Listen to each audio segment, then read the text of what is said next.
Bonjour, c'est Ursule, bienvenue à Vie et Miséricorde. On est le 13 août 2026. Alors je viens parler de les temps sont accomplis. Amen, les temps sont accomplis. Depuis que Jésus-Christ est venu, les temps, n'est-ce pas, ont été accomplis par rapport à tout ce que Dieu a dit à Israël. Amen. Il a dit que viendra un temps, n'est-ce pas, où tout sera renouvelé. Et ce temps, n'est-ce pas, serait en lien avec la venue du Messie. Et nous savons que le Messie est venu.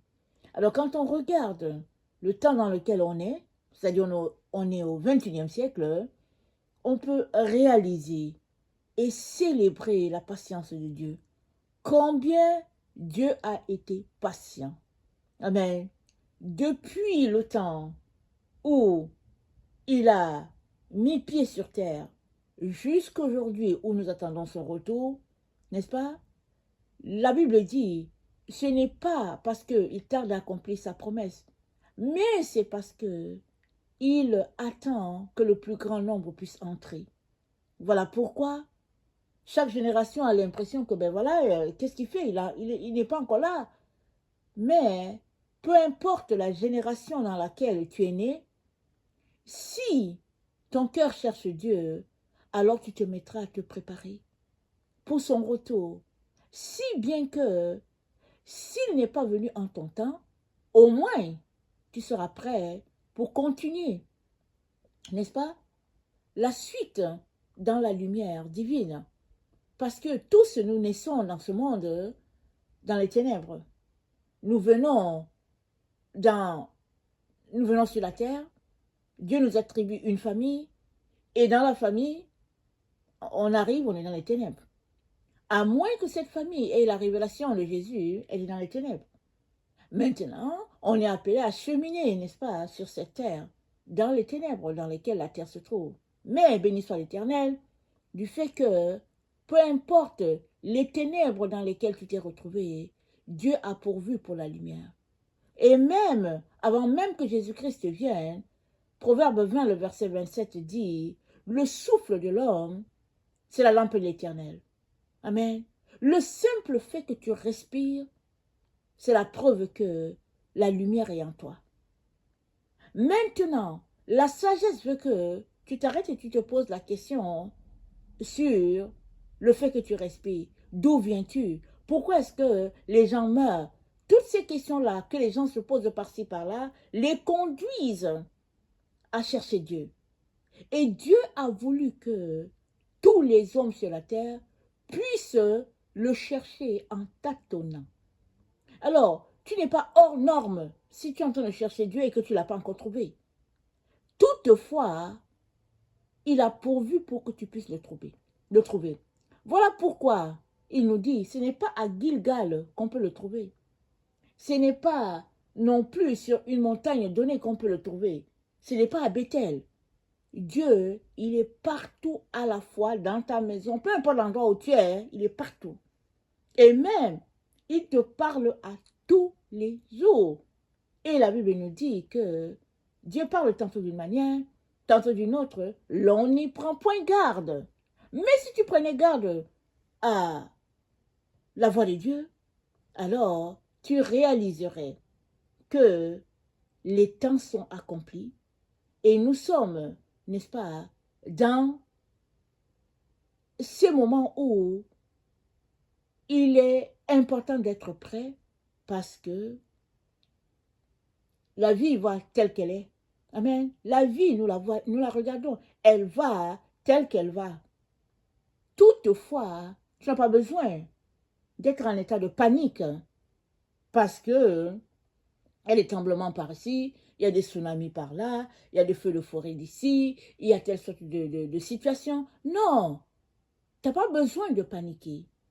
Remets tout simplement ta vie au Seigneur. Appelle-le au secours.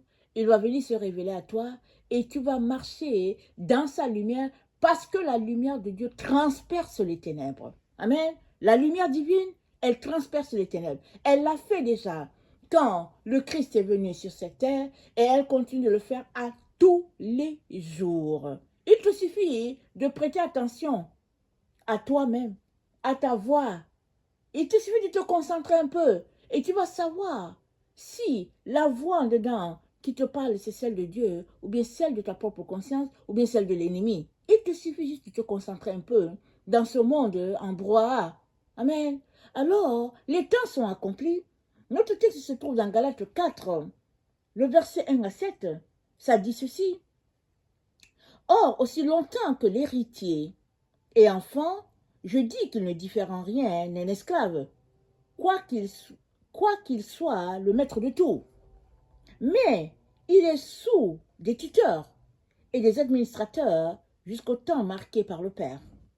Nous aussi, de la même manière, lorsque nous étions enfants, nous étions sous l'esclavage des rudiments du monde. Mais lorsque les temps ont été accomplis, Dieu a envoyé son Fils né d'une femme née sous la loi, afin qu'il rachetât ce qui était sous la loi, afin que nous reçussions l'adoption. Et parce que vous êtes fils, Dieu a envoyé dans vos cœurs l'esprit de son Fils, lequel crie « Abba Père ». Ainsi, tu n'es plus esclave, mais fils. Et si tu es fils, tu es aussi héritier par la grâce de Dieu. Amen. Tu es héritier par la grâce de Dieu. Tu n'es plus esclave. Mais esclave de quoi? On était esclave du péché. Mais tu n'es plus. Alors pourquoi marches-tu sous le poids du péché? Sous le poids des mensonges? Sous le poids des ténèbres? Sous les poids des êtres humains qui t'écrasent, n'est-ce pas, qui te manipulent? Pourquoi es-tu là en dessous? La réponse, elle est simple. C'est tout simplement parce que soit tu as rejeté Dieu, amen, ou bien tu ne l'as pas rejeté, mais tu as voulu l'avoir et puis avoir autre chose, ou bien encore, tu es toujours dans l'ignorance du fait qu'il y a un Dieu, alors voici Dieu qui se révèle à toi pour te dire, les temps sont accomplis. Dieu, n'est-ce pas, s'est manifesté à l'humanité et il est partout. On peut le voir partout, même dans notre société moderne. Il est donc important que tu puisses te réconcilier avec lui. Il te suffit d'ouvrir la bouche, n'est-ce pas? Lui demander pardon parce que tu as passé ta vie à l'ignorer et croire que Jésus-Christ est mort pour toi sur la croix.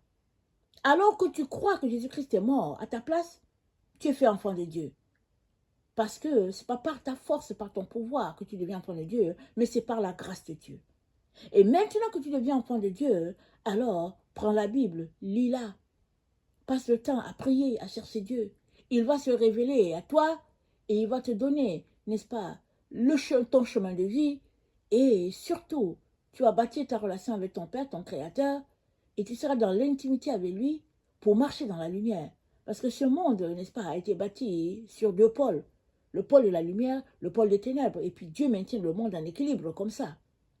Toutefois, il a dit à Israël, qui était son fils aîné, comme on le dit, il a dit, choisis la lumière et laisse le chemin des ténèbres. Parce que si tu choisis les ténèbres, alors les ténèbres vont s'abattre sur toi. Alors que tu choisis la lumière, Dieu dit, je marcherai devant toi, je combattrai pour toi et je terrasserai tes ennemis. Si bien que tous ceux qui voulaient te garder, n'est-ce pas, esclave, les chaînes de l'esclavage seront brisées sur toi et tu seras tout simplement une personne marchant sur le chemin de ta destinée. Alors, il est important que toi-même tu fasses le choix, amen, de suivre ce Dieu-là. Il n'est plus ici question de ton père qui te dise de le suivre ou pas, de ta mère de le suivre ou pas. S'ils le font, alléluia, c'est bien. Mais s'ils ne le font pas, toi-même, n'est-ce pas, tu peux décider par toi de suivre Dieu. Parce qu'il n'y a pas un prophète qui va te sauver. Ce n'est pas Bouddha qui va le faire, ce n'est pas Confucius qui va le faire, ce n'est pas Mohamed qui va le faire, ce n'est pas la scientologie, ce n'est pas tes diplômes, ce n'est pas ton argent, ce n'est pas ta beauté. Ce n'est rien de tout ça qui va te sauver. Jésus-Christ est le seul qui sauve. Voilà pourquoi les temps sont accomplis. Il est donc important que tu lui donnes ta vie et que tu t'abandonnes à ses pieds, entre ses mains. Il va te conduire et il va te donner l'espérance dont nous avons tous besoin. Parce que sans espoir, le monde, n'est-ce pas, n'a pas de sens. Mais avec l'espoir, on peut continuer. de créer, de bâtir, sachant que Dieu a prévu un monde meilleur pour nous. Amen. Alors, dans 2 Pierre 3, c'est dit ceci. 2 Pierre 3, au verset 7, c'est dit, « Quant aux cieux et à la terre actuelle, la même parole les tient en réserve pour le feu, les garde pour le jour du jugement et de la perdition des impies. Il y a une chose en tout cas, mes amis, que vous ne devez pas oublier, pour le Seigneur, un seul jour est comme 1000 ans comme un jour. Le Seigneur ne tarde pas à tenir sa promesse, alors que certains prétendent qu'il a du retard. Mais il fait preuve de patience envers vous, ne voulant pas que quelques-uns périssent, mais que tous parviennent à la conversion. Le jour du Seigneur viendra comme un voleur, jour où les cieux disparaîtront à grand fracas, où les éléments embrasés se dissoudront, où la terre et ses œuvres seront mises en jugement. Puisque tout cela doit ainsi se dissoudre, quel homme devez-vous être? Quelle sainteté de vie? Quel respect de Dieu? Vous qui attendez et qui hâtez la venue du jour du Seigneur, jour où les cieux enflammés se dissoudront et où les éléments embrasés se fondront, nous attendons, selon sa promesse, des cieux nouveaux et une terre nouvelle où la justice habitera. Nous attendons des nouveaux cieux, des nouvelles terres où la justice habitera. Alors les gens peuvent s'imaginer, ils vont dire que non, mais le ciel ne va jamais s'écrouler, alors non, ça ne va pas arriver. Ok? Le ciel, il est là, Dieu l'a établi, il est fixé. La terre, elle est bien établie, elle est fixée parce que c'est le marchepied de Dieu. Mais quand Dieu dit qu'il y aura des nouveaux cieux et puis une nouvelle terre, il dit quoi? Il dit les éléments vont se dissoudre. Ça veut dire que les éléments qui se trouvent dans le monde, n'est-ce pas, où l'impiété est à son comble, Dieu va, n'est-ce pas, enlever cette impiété-là et il va faire régner la justice, la lumière, la paix, la quiétude. Alors on peut s'arrêter, discuter pour dire ça ne va jamais arriver et puis bon, essayer d'argumenter. Mais la Bible dit ça ne sert à rien. Parce que tu ne sais pas comment Dieu fonctionne. Et comme tu ne le sais pas, laisse les sujets, n'est-ce pas, compliqués à Dieu et toi, donne-lui ta vie et choisis de prendre la parole de Dieu, cherche en sa face afin qu'il te conduise, n'est-ce pas, sur le chemin de la vérité, sur le chemin de ta destinée et qu'il te donne, alléluia, de pouvoir posséder ton héritage parce qu'on l'a lu, n'est-ce pas? Tu es co-héritier avec Jésus, tu es héritier de Dieu. Imagine, être héritier de Dieu. C'est-à-dire que tout ce qu'il a prévu pour toi, tu n'as pas idée. Mais il peut te le donner seulement quand il va te faire confiance. Et la confiance commence par toi, le reconnaissant comme ton Père et marchant dans ce qu'il a pour toi. Amen. Je viens donc t'encourager à couper de ta vie toutes les distractions et à te concentrer sur l'essentiel. Ne refuse pas de passer par les chemins difficiles. C'est le parcours, n'est-ce pas, de tout combattant. Alléluia. Il est important que sa joie puisse te visiter et que tu puisses marcher de triomphe en triomphe à tous les jours. Amen. Alléluia. Amen.